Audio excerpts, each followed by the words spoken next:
तो दोस्तों शुरू कर दे आज की इंफ्रा न्यूज। पहली खबर जो आ रही है वो है दिल्ली से और दिल्ली हाई कोर्ट से स्पेसिफिकली, जिन्होंने ऑर्डर दिया है दिल्ली डेवलपमेंट अथॉरिटी को कि वो सारे एनक्रोचमेंट जो इलीगल है यमुना रिवर बैंक पे, रिवर बेड पे, उनको हटा दे। तो दोस्तों यमुना नदी के अंदर जो पानी जाता है, ड्रेन्स वगैरह है, इनमें से बहुत सारे एनक्रोचमेंट की वजह से ब्लॉक्ड है। यहाँ पर ऑब्वियसली जमीन भी जो यमुना बैंक की है, जहाँ पर एक्चुअली नदी का पात्र ओरिजिनल वाला होता था, वहाँ पे ये एनक्रोचमेंट्स बन गए हैं। यहाँ पर ऑब्वियसली जो है इसकी वजह से डीडीए को जो है ऑर्डर दिया गया है और साथ साथ ये भी कहा गया है कि एक अपॉइंट किया जाएगा नोडल ऑफिसर इस काम को करने के लिए। म्युनिसिपल कॉर्पोरेशन ऑफ दिल्ली यानी एमसीडी जो है, दिल्ली पुलिस जो है, दिल्ली मेट्रो रेल कॉर्पोरेशन है, इरिगेशन फ्लड कंट्रोल डिपार्टमेंट है, पब्लिक वर्क डिपार्टमेंट है, दिल्ली पोल्यूशन कंट्रोल बोर्ड है, फॉरेस्ट डिपार्टमेंट है, ये सब का एक मीटिंग भी इसके वजह से हुई है, जहां पर इनको निकालने के लिए कैसे प्लानिंग होगी इसके ऊपर बात की जाएगी। अगली खबर दोस्तों जो आ रही है वो है ministry of housing and urban affairs से रिलेटेड, जिन्होंने परमिशन दी है for having underground lines in heritage sectors 1 to 30 Chandigarh के अंदर। तो दोस्तों यहाँ पर जो चंडीगढ़ मेट्रो है वो वैसे अंडरग्राउंड लाइन है और यहाँ पर ऑब्वियसली जो परमिशंस है वो यहाँ के लोकल अथॉरिटी से भी लेने की जरूरत पड़ेगी। तो यहाँ पर इनको दे दी गई है ये परमिशन। तकरीबन 50 एकर्स के यहाँ पर लैंड राइट्स भी है, क्योंकि अंडरग्राउंड मेट्रो बनेगी तो थी, लेकिन यहाँ पर जो है डिसल्टेशन हो गया, जो शाफ्ट होती है टीबीएम वगैरह डालने के लिए, इन सब के लिए जमीन की जरूरत पड़ेगी। Chandigarh, Mohali, Panchkula tri city metro project Chandigarh में बन रहा है और ये जो 50 एकड़ लैंड है इसके अंदर maintenance of train, rail system and metro parts के लिए भी जमीन इस्तेमाल की जाएगी। तो जल्द ही अब ये काम कंस्ट्रक्शन फिजिकल वाला वो शुरू हो जाएगा चंडीगढ़ मेट्रो के लिए। अगली खबर दोस्तों जो आ रही है वो है नेटवर्क प्लानिंग ग्रुप से रिलेटेड, जहां पर कुछ लेटेस्ट हमें खबरें मिली है जिसके हिसाब से 5 इंफ्रास्ट्रक्चर प्रोजेक्ट्स को जो है न्यू आर्टिकल्स के अंदर इंक्लूड किया गया है।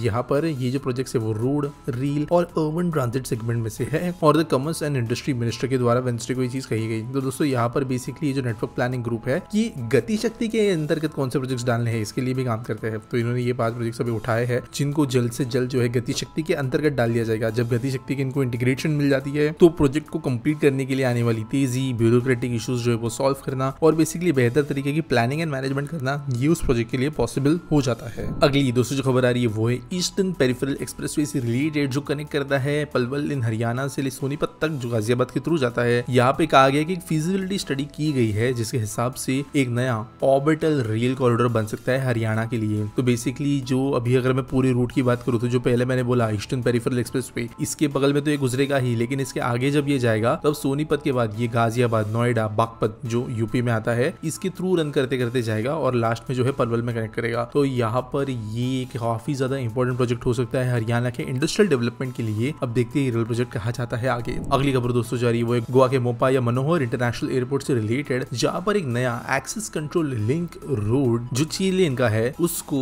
इनॉग्रेट कर दिया गया है। तो तकरीबन 7 किलोमीटर का एलिवेटेड रोड ये है जिसको मोपा लिंक रोड के नाम से जाना जाएगा, जो मुंबई कन्याकुमारी नेशनल हाईवे 66 से शुरू होता है और बाद में ऑब्वियसली हाईवे तक जाएगा। नेशनल हाईवे 66 जो है वो मुंबई के पास के पनवेल में शुरू होता है और कन्याकुमारी तक जाता है। तो यहाँ पर जो है बड़ी लेवल की कनेक्टिविटी इस एयरपोर्ट को मिल गई। काइंड ऑफ ये दूर एयरपोर्ट है अगर गोवा के हम मेन बिजी इलाकों से देखें तो, और अभी यहाँ पे कनेक्टिविटी थोड़ी बेहतर बन गई है जिसकी वजह से ट्रैफिक नहीं होगा यहाँ पे जो निकलते वक्त हो रहा था इस एयरपोर्ट से। अगली खबर दोस्तों जो आ रही है वो है फिर से हमारे नेटवर्क प्लानिंग ग्रुप से रिलेटेड, जहाँ पर गति शक्ति मल्टीमॉडल प्रोजेक्ट के अंतर्गत एक प्रोजेक्ट जो अप्रूव हुआ इसके बारे में हमें डिटेल्स मिली है और ये प्रोजेक्ट है Lucknow metro east west corridor और इसकी टेक्निकल फिजिबिलिटी को अप्रूव कर दिया गया है for all railway and highway projects. तो दोस्तों ये बड़ी खबर है, यानी लखनऊ के अंदर मेट्रो एक्सपांशन अब ज्यादा तेजी से होते हुए नजर आएगा और ये ईस्ट वेस्ट जो कॉरिडोर है लखनऊ मेट्रो का यहाँ पे ये टारगेट पे है। अगली खबर दोस्तों जो आ रही है वो है मध्य प्रदेश से, जिन्होंने 1000 करोड़ का शेयर कैपिटल प्रोविजन किया है कोऑपरेटिव बैंक्स के लिए और ये यहाँ पे बेसिकली जो प्रोविजन है इसका जो अनाउंसमेंट है वो स्टेट बजट के दौरान किया गया और यहाँ पे काइंड ऑफ एक सहकार समृद्धि एक स्कीम है जहाँ पर फार्मर्स को जो है शॉर्ट टर्म लोन्स दिए जाते हैं कोऑपरेटिव बैंक्स के थ्रू, उसके लिए इसका इस्तेमाल किया जाएगा। अगली खबर दोस्तों जो आ रही है वो है चंद्रबाबू नायडू से रिलेटेड और कहे तो आंध्र प्रदेश से रिलेटेड, जहाँ पर यूनियन गवर्नमेंट के कुछ कन्विंसिंग बहुत कम समय में करने के बाद में 60,000 करोड़ की ऑयल रिफाइनरी इस स्टेट में बन जाएगी, ऐसी खबर हमें मिली है। तो दोस्तों ये देखा जाए तो बहुत ही क्विकली हुआ है क्योंकि इसके बारे में कोई खबर नहीं थी, लेकिन भारत पेट्रोलियम कॉर्पोरेशन लिमिटेड के द्वारा अनाउंसमेंट हुई है कि ये बनाएंगे आंध्र प्रदेश के अंदर एक रिफाइनरी और जो बजट प्रेजेंट हुआ था इस कंपनी का इसके हिसाब से काम होगा। तो यहाँ पर 5000 एकड़ लैंड जो है गवर्नमेंट इनको ढूंढ कर देगी और हैसल फ्री मैनर में सब कुछ किया जाएगा जहाँ की जल्द से जल्द प्रोजेक्ट बन सके, ऐसा यहाँ पर कहा गया है। जो फिजिबिलिटी रिपोर्ट है वो 90 दिन के अंदर रेडी हो जाएगी। अगली दोस्तों जो खबर आ रही है वो है दिल्ली मेट्रो रेल कॉर्पोरेशन से रिलेटेड, जहाँ पर जो टिकट यूज करने वाले पैसेंजर्स है या टिकट ऑब्वियसली जो पैसेंजर्स है उनके कम्यूट को कन्वीनियंट बनाने के लिए अमेज़न पे के साथ में पार्टनर अप किया है दिल्ली मेट्रो ने और इंट्रोड्यूस की है मेट्रो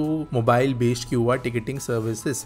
तो ऑब्वियसली दोस्तों ऐसा नहीं कि क्यूआर टिकटिंग दूसरे प्लेटफॉर्म्स में नहीं थी, ऑलरेडी थी, अमेजोन पे के अंदर भी अभी ये चालू हो गया है। तो अगर कोई लोग अमेजोन पे इस्तेमाल करते हैं तो उनको जो है यहाँ पे फायदा होगा। अगली खबर दोस्तों जो आ रही है वो है ग्रेटर नोएडा से रिलेटेड, जहां पर गवर्नमेंट ने अनाउंस किया है कि as part of broader initiative to establish multi modal transport hub in Uttar Pradesh, ये एक नया इंटरस्टेट बस टर्मिनल बनाएंगे बुटाकी के अंदर, जो ग्रेटर नोएडा के अंदर आता है। ये जो है बस टर्मिनल के साथ साथ नोएडा मेट्रो को भी कनेक्शंस देंगे और इसके वजह से ओवरऑल ग्रेटर नोएडा की कनेक्टिविटी बेहतर मिलेगी। आज के आसपाटी सवाल के बारे में बात करें तो रोहन पूछते हैं, in India metro is mostly built on elevated sections to minimize building cost as compared to underground, but how long before the viaducts and pillars become weak and need replacement? Wouldn't it be smarter to swallow the additional cost by building underground metros to avoid dealing with metro pillars and viaduct maintenance in longer run? तो देखो यार ये बात है practical की underground metro ज्यादा टिकेगी compare to जो viaduct वाली मेट्रो है, लेकिन जैसे हमारा घर का या जो पर्सनल इंडिविजुअल बजटिंग होता है ना, वैसा गवर्नमेंट का नहीं होता है। गवर्नमेंट को जो है वो अपना बजटिंग काफी ज्यादा ईयर टू ईयर बेसिस पे करना पड़ता है, क्योंकि कहीं ना कहीं पे अगर इलेक्टेड लोगों की बात करें तो वो 5 साल बाद में जाने वाले कभी कभी तो बीच में चले जाते हैं। एट द सेम टाइम जो बजट्स आते हैं, जो डेफिसिट वगैरह हर साल निकल कर आता है, ये हर बजट के साथ में नए नए लेवल पर रहता है। तो इसकी वजह से ना लॉन्ग टर्म से सोचना किसी भी चीज के लिए गवर्नमेंट के लिए बहुत डिफिकल्ट होता है। अगर कोई ऑप्शन नहीं है तभी लॉन्ग टर्म सोचते हैं, वरना शॉर्ट टर्म सॉल्यूशन ही बेस्ट होते हैं। अब ये मतलब नहीं है कि एलिवेटेड लाइन 10 साल बाद खराब होगी। एलिवेटेड लाइन का भी जो डिजाइन होता है